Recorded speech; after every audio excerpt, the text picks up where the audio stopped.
16 to facilitate the adoption of molecular imaging and theranostics. Welcome, Anthony. Well, good morning. It's my great pleasure to be here. Thank you, Dr. Wang, for such a kind introduction. Today my topic is intelligence-based versus evidence-based, how AI will shape the future of theranostics to achieve the true personalized medicine. So first, conflict of interest. I have so many conflicts because my company is actually literally working on AI, trying to achieve intelligence-based precision medicine through AI-enabled theranostics. And I believe in this technology, I believe in theranostics, I'm very passionate about it. So in this talk, if I say everything favorite theranostic, please put this under consideration. And this is actually the outline. So if you look at the topic, first we need to talk about what's the difference between evidence-based medicine versus intelligence-based medicine. I'm going to meet this term intelligence-based medicine. I created it because I think right now in the 21st century we need new terms to describe the way we practice medicine instead of the old-fashioned evidence-based medicine. And then we're going to talk about AI. And in AI, we're going to talk about what is AI, because this is a very hot topic, and we heard a lot of terms in the newspaper every day, but a lot of terms are very, very confusing.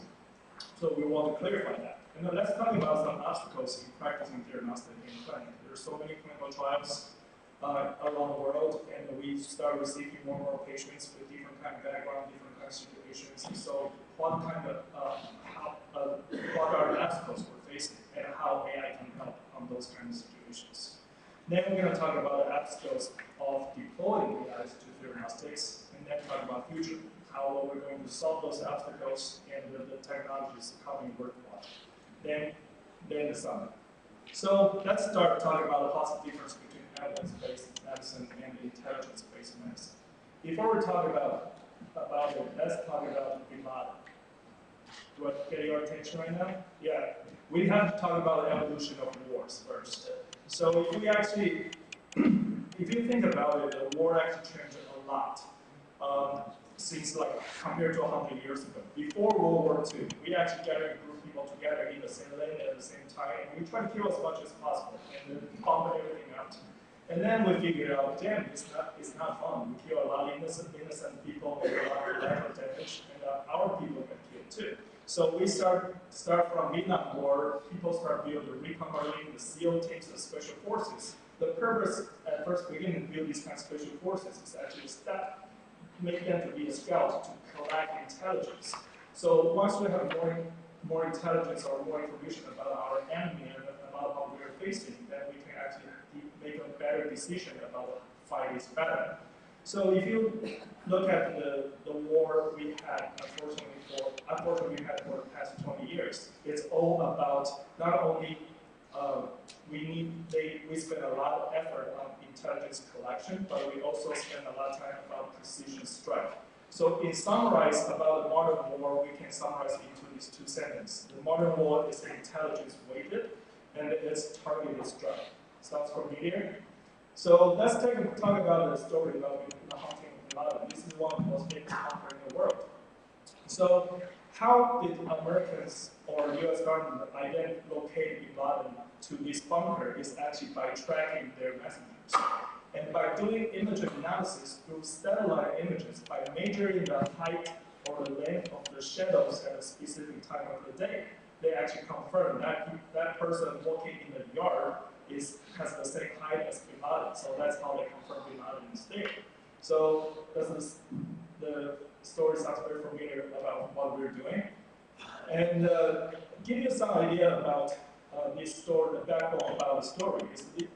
The story told us we're not trying to tell you there's a bad guys in the whole country or in that location. It's actually pinpointed about the details about where exactly the bad guy is, how many people are there, what equipment they or weapon they have, and what's their patterns. So we can actually design the way to tackle it. And the number from the hunting of Bin Laden mission is actually the U.S. actually spent about 10 years to collect intelligence, and the strike only takes about 6 hours. And that's actually the difference. Why we call modern war is intelligence weighted and precision strike. So let's take a look about the way the evidence-based medicine we're practicing right now. It's based on the solid knowledge and statistics. And for me, I call it base theory medicine. What is base theory? It's actually a mathematical formula trying to calculate the probability of an unknown event by using the probability of known events. Meaning, the more known events you know, the more accurate you will get the probability of your prediction. For example, I mean, I know we have a lot of doctors over here. For your patient come to you, if the only information I told you, like the patient has a PSA, the patient's PSA is elevated. How many people with diagnosis he has prostate cancer? What's your name? Okay, no. Then I add another information. His PSA doubling time is 6 weeks. How many of you are going to call prostate cancer? More, right? And then we actually can see some lesions about in the prostate through MRI. How many are going to call it? More, and then we have PSMA scan and we have a hot spot around the blood. How many are going to call for prostate cancer?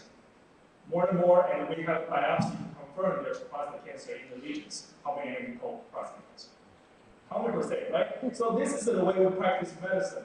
We collect a series of information with the known events and trying to actually make a diagnosis, make us feel comfortable to make the call.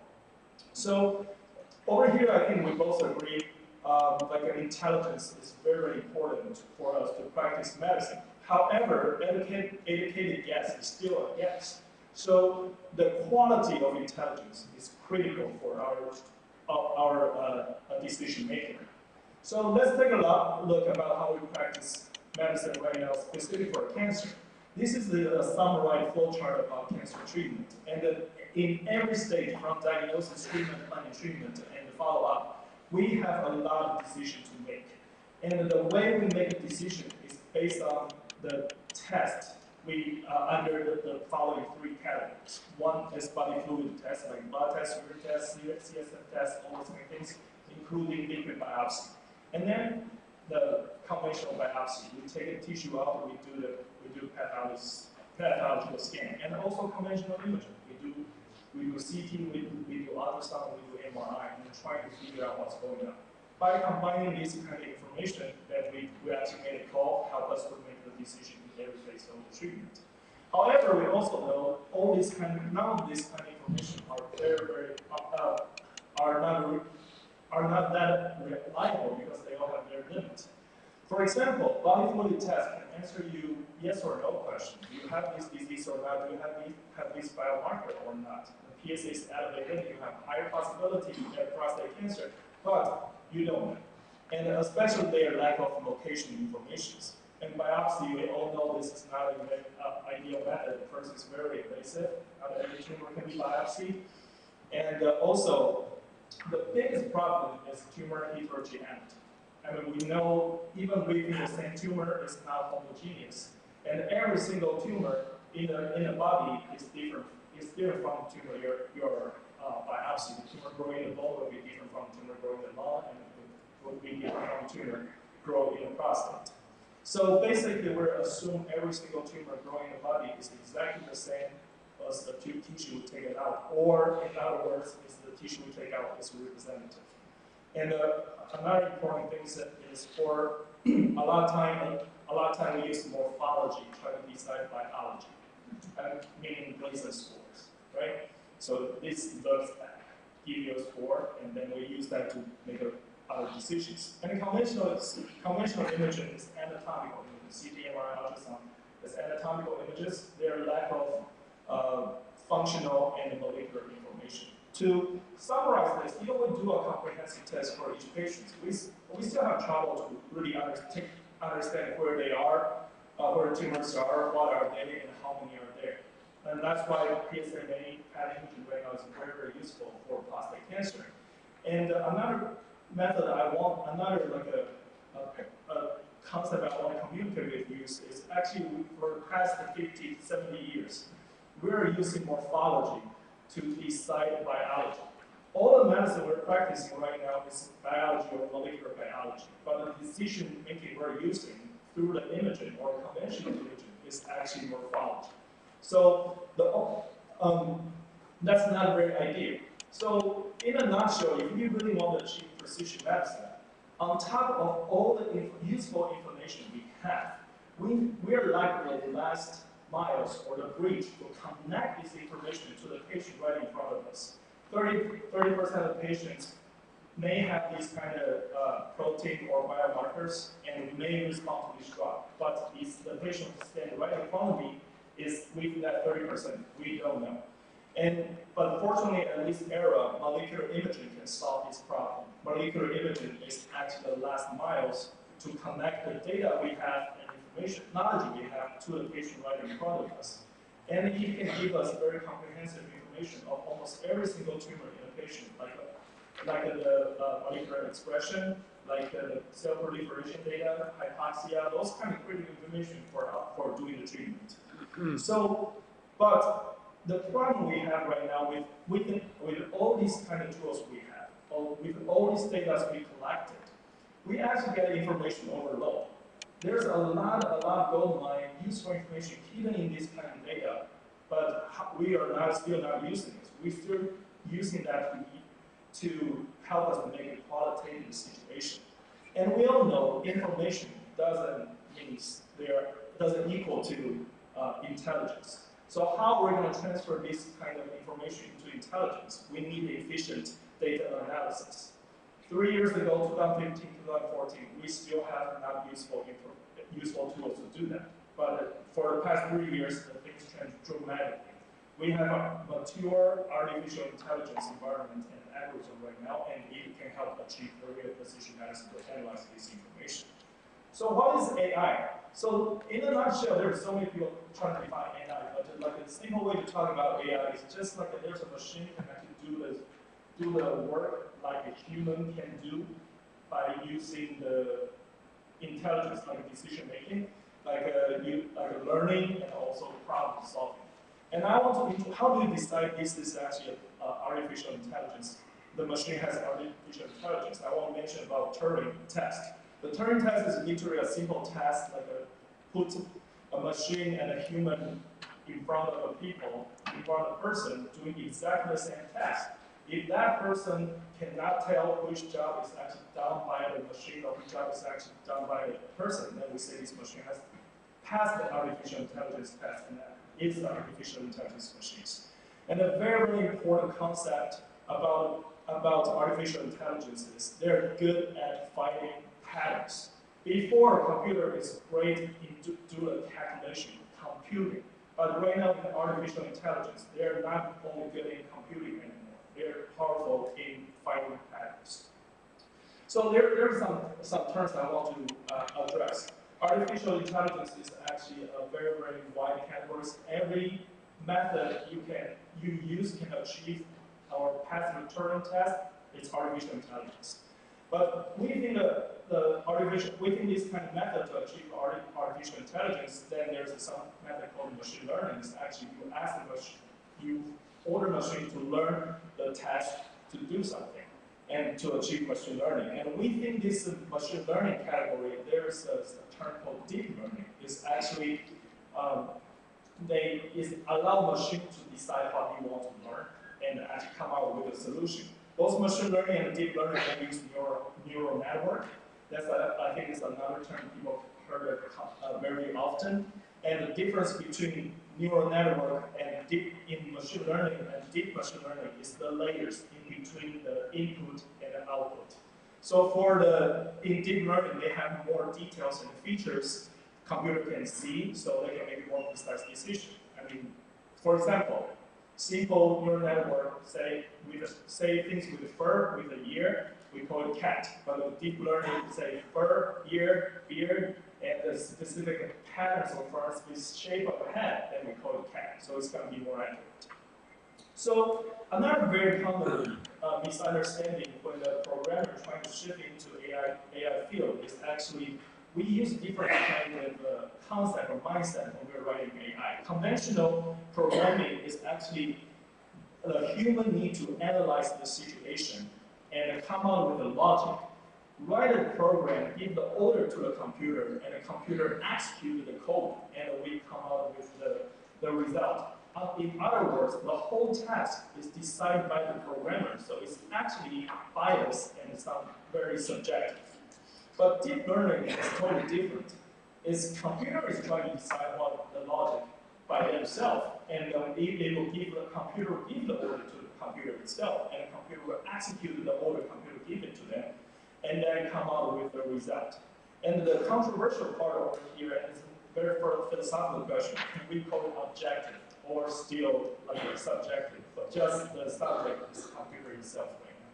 For example, like if I give you everybody over here with no medical background, tell you this, a CT image and say this is actually liver, and maybe after 10 or 20 slides, almost everybody can easily identify what liver looks like. I mean, I'm not telling you to identify the band or the tumors. Just this is the liver.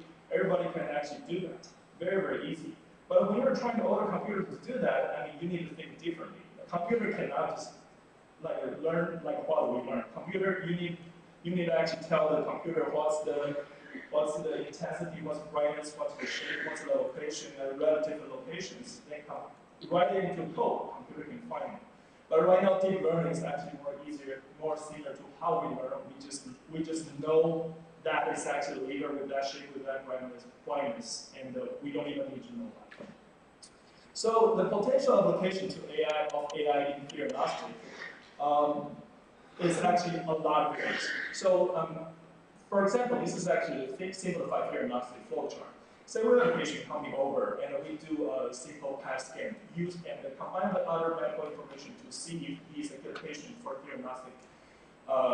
Theranostic patients. There's a lot of things we want to acquire from PET images and we can acquire from PET images, but based on current technology, labor, and software, we cannot do. So basically, we use quantitative data to do qualitative decisions. Yes, you have a hot, good uptake, and you actually have a lot of lesions, then we say you can be a good candidate for that. And then once we start deciding to do the treatment, every round, ideally, we want to do the dosimetry of every single tumors in the bodies, and we want to understand, we want to put like a pharmacokinetic under consideration, meaning clearance and uptake and all those kind of things under consideration. And also we want to know the toxicity to normal organs. And with different kind of runs, we need to know more information. And to do more runs, we need to decide what's the right interval. Is it 6 weeks, 8 weeks always the right interval, or that's just what we think is right? And how do we need to do more, and we can actually keep it as is for a while? We don't know. So right now we do that based on our experience. And then if we're lucky enough to get the patient cured, it's going back to the follow-up scan, and we need to repeat this cycle. So actually, the computer can all those kind of things we want to do, we cannot do right now, can be achieved by AI. And this is actually a great collaboration right now. Our company is actually working with Dr. Bong's team at Berkeley. We're actually trying to tackle these problems to make it a real the decision making is really quantitative and very, very precise. And these are the things we're working on with our AI software right now to generate a report to automatically segment every single tumor to decide if that's a tumor, the risk factors, and with the SUVs, and also the other like radiomics factors, and use that to decide the more no-go decisions and suggest the treatment, and potentially make a prediction prognosis. So this is actually the prototype of our AI. I have to, about that part, I have to emphasize this is actually not a real product. This is a demo to show how AI is working, because AI is literally a black box. I mean, the imaging can report out. So this is actually a demo to show how AI is actually working behind the scenes. So with the PSMA imaging coming in, go through our AI, we can actually identify where the tumors are. And I do automatic analysis, tell you where the tumors are, generate a report, and also do all kind of analysis, SUV, volleyball, kind of things, label it out over here, and also label the risk factors by colors. Like the liver has something over there, it's level A, take a closer look. the kidney is actually hot, but I mean, don't worry about it. And there's something is in borderline. Okay, in borderline, so you actually take a closer look about that.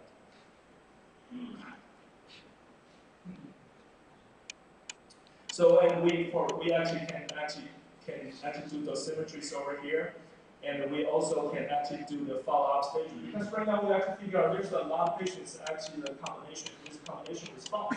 Like the tumor we saw the previous time disappeared or remission, but actually the other part grew up. And when you have 100 tumors, it's very, very hard for the physician to evaluate which one is new, which one is old.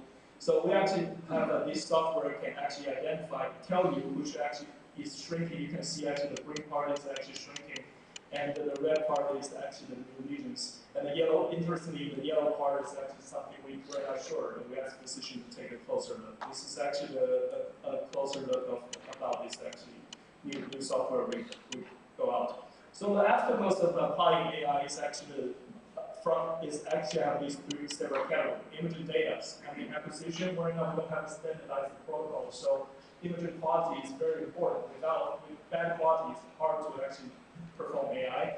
And the aggregation, every hospital has different kind of system, and it's very, very hard to actually download so much millions of data without making our department cardiologists pissed when they're looking for other things. Storage, security, legal problems, computing power, framework, infrastructure, algorithm, and the cross-field communication is a big problem too. And curating data is very important too. But we need an expert to curate the data, but an expert doesn't have time. So this is actually paradox right over here. Commercialization business model is a big problem. And one thing I want to emphasize is actually specific for Theranostics, we have a challenge in AI. So the current AI is actually discrete. We actually need a continuous algorithms in order to do the longitudinal study. So based on current structures, we actually need to do force to put the data. I have about 3 slides more. 5 minutes. Oh, okay. It'll be done. So we are forced to put the data from different time points at the same layers, meaning we need to figure out a way to redefine the things. But we all know like a patient may do an imaging study every 2 months or 3 months, 4 months from different time point. So we need to start to apply these kind of continuous algorithms to our AI for our medical things. So the solution over here is actually that we need a new infrastructures about these kind of things, and we actually another things we actually need nano scanners to offer high quality data and allow us to do real time PK. So fortunately, there's a lot of exciting new scanner coming out, whole body PET and digital SPECT coming out to the market, so that can actually help to solve these kind of problems. In the future, there's something worth to watch versus quantum computing, because we actually need a lot of computing power. So quantum computing coming out is actually going to make the whole process really fast. Quantum encryption and blockchain is actually good for security problems. And when 5G and mobile device coming out, it's time we can think about should we put a centralized power calculation power or discrete models. And then the more important thing is, right now we're not only trying to ask machine to learn, and we can learn with the machine, because machine can identify a lot of other features we cannot even recognize. With new tracer coming out, we actually have the machine learning, and this is what we're working right now to build this kind of infrastructure. All information in the hospital, patient actually information is staying in the silos. So our new infrastructure is trying to make the silos talk to each other, and then so we can actually make computer to actually get more information from that. And this is a summary of what AI can do in every single step about Theranostics. And one thing I want to emphasize is AI can be used to improve imaging quality, also facilitate the drug discovery process. And this is actually our new buildings. We're going to build a brand new facility here in Austin with the AI and the Brady Pharmaceutical MSU, Michigan State University, in Grand Rapids, Michigan. So I want to thank you for Dr. Wong's team from Bedrock. For the past 2 years, we actually spent a lot of time working on a lot of detail. We learned a lot, and we really appreciated their effort and their heart to the patients. So thank you for your time.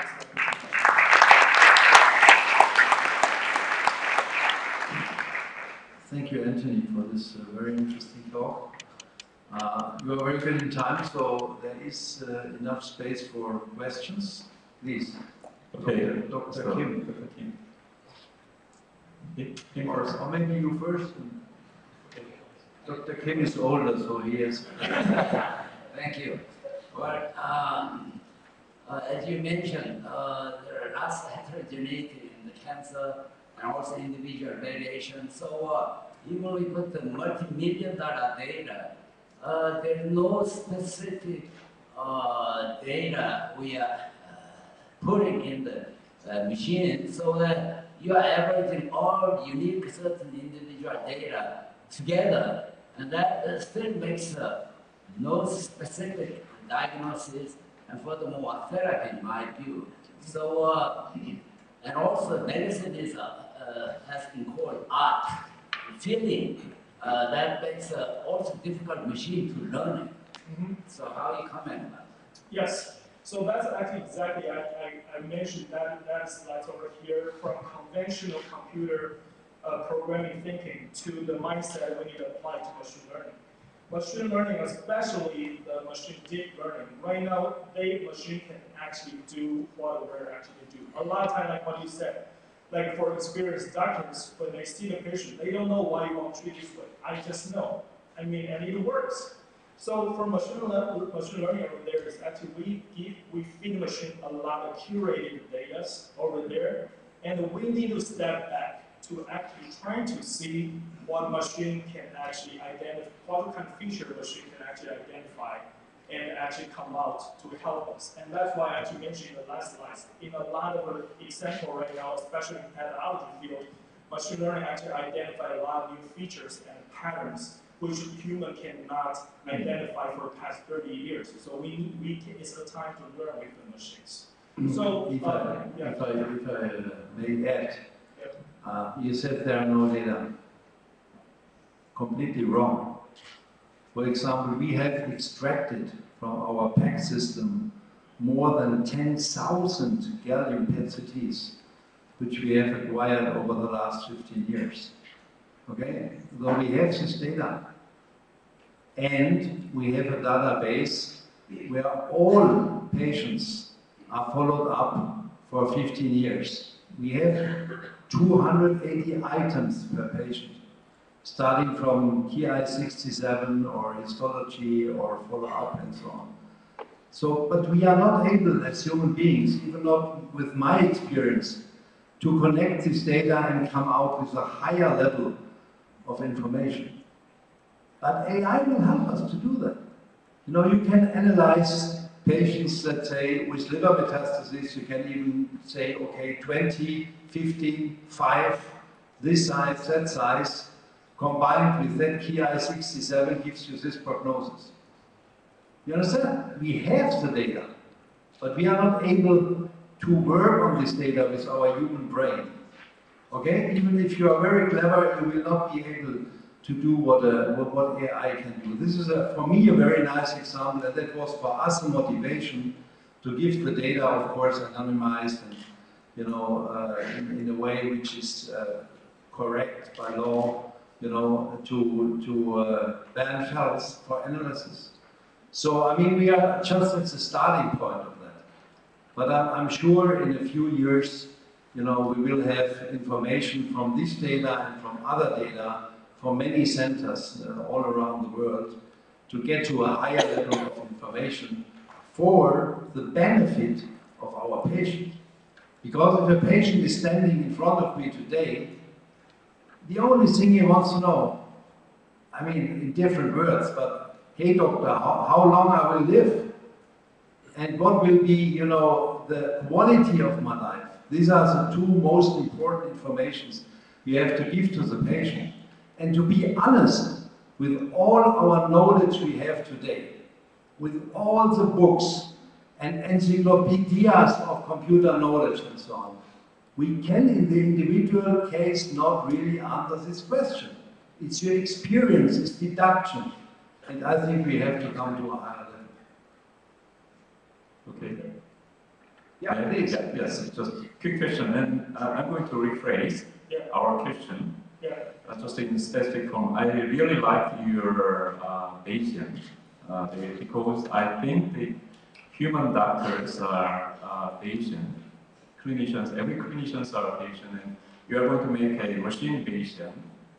So the question is, you are going to use the deep learning or machine learning or AI supervised one, right? So labels are going to be done by, according to our chairman's explanation and Professor Bao, or the clinical course, right? Yeah. Then, are you going to use the linear type of AI software, or are you going to use the non-linear inclusion? So the quick answer to this question is actually mixed. It depends on the task. Yeah. So I mean, there are so many tasks right over there. Okay. Each part we're going to take a different kind of Yeah. The second, also quick question is just, are you going to make your final product able to do